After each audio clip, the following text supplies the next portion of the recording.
that we should do. What should we talk about from the meta then? Why don't we talk about more anti-Genestealer cult tech with some more specific advice than bring Auspex?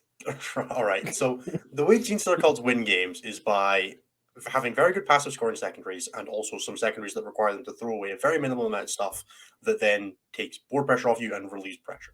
So the usual way to do that is you take Brute Swarm, which very consistently scores 3 points a turn for having more models on the board, more models in your deployment zone, and more models in the neutral area of the board.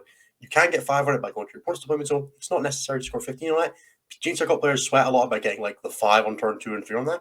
Just get 3s on it, you'll get 15. Don't worry about it. If you need to do it on 5, you usually can get the 5 if you drop the turn somewhere here or there. Don't worry too much about it. Then they take something like Ambush and something like R&D or Banners, depending on the mission, and then you may have a slightly better kill secondary. So like against Knights, you might take Bring It Down instead of Ambush, just because it's a little easier. Ambush scores passively by killing things with crossfire markers. 2 points for killing things with crossfire marker on it. 2 if your unit was set up in reserve this turn, and 2 if they were exposed while you do it into a cap of 5 in battle round. And then R&D Banners are R&D and Banners. If I need to explain that to you, you might be listening to the wrong show. I'm really sorry. So what that means is the Genestealers are generally priced into playing fairly cagey, fairly defensively early because you need to keep models alive. You need to have more models on the board, but you also need to create enough space on the board to get behind them, to score ambush, to get into the deployment zone for R&D, all these kind of things. So the way they do that is traditionally by throwing bikes at you, which they will then try to regenerate using the icon word if they do damage. Bikes have a very aggressive pregame move. They have an ability to spend a bunch of CP to do a bunch of damage. So they can do things like throw 6 demo truck shots at flat 3 damage, which is +1 to hit and wound. It'll pick up most things that don't have an invulnerable save pretty reliably. So like 5 Space Marines, I would reasonably expect to lose to that. Like a toughness 7 vehicle, you would probably expect to lose. Something like a Lehman Russ, maybe not, because you're winning on 3s, they're setting on 5s. Like, it's a little dicey there, but it's a lot of damage output. And then the drop turn comes in. Everybody's experienced a Genestealer drop turn probably at least once. It's usually a combat drop turn.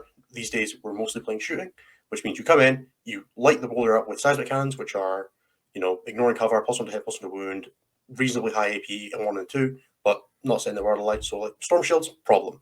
Like Deathwing Terminators, very difficult for a Genestealer army to kill because there's not much in the army that's above AP3, which means that at worst they're saving on 3s. If you can stop exposed, you're saving on 2s. Start getting used to stopping Genestealer players getting exposed on you. The best way to do that is to physically block your opponent getting behind you or to be in the creases of ruins. It's super, super difficult for a Genestealer player. If you've got a unit that's just fully pressed against, so if you've got like a ruin wall like this, or your unit's just here touching the side of it, with like the other wall here, it's really hard to visualize. But if you're fully in the corner of a room with no models like sticking out past it, they have to cut the angle on the ruin to get across you. So like they have to go diagonally from one corner of unit to the other corner, like across a ruin to another one of their units, which isn't always super easy. So usually if you could be really far forward in a ruin, other than like spending CP or using one of the pregame upgrades, which one unit has, you will generally be able to get cover if you're in a ruin against Genestealer Cult, which limits their damage output significantly. Shotguns or AP dash, that's where a lot of your consistent damage output comes from. Seismic cannons are AP1 or AP2. They don't have a lot of ways to take you out of that ruin besides throwing weight of fire at you. That's one way to minimize efficiency, is to just not get caught in the open. If you're doing player place terrain, that means getting objectives with ruins on if possible, or being behind containers, because containers do give light cover. If you can keep the angle short, great.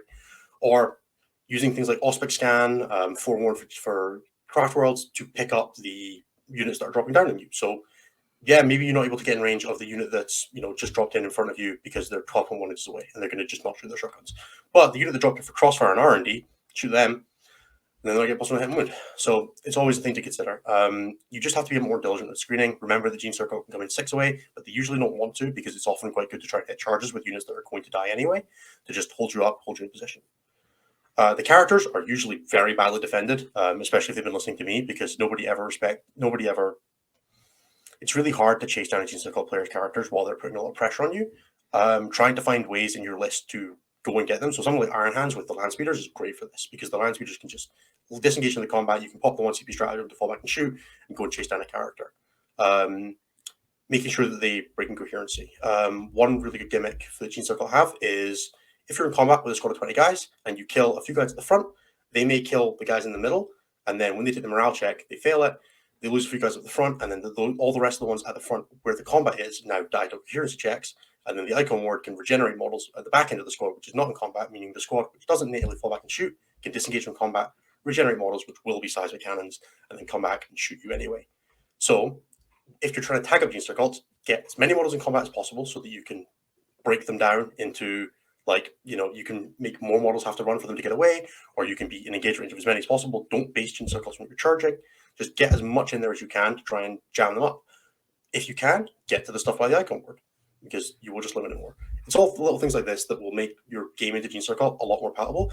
A lot of this doesn't happen because people have very little experience playing GSC.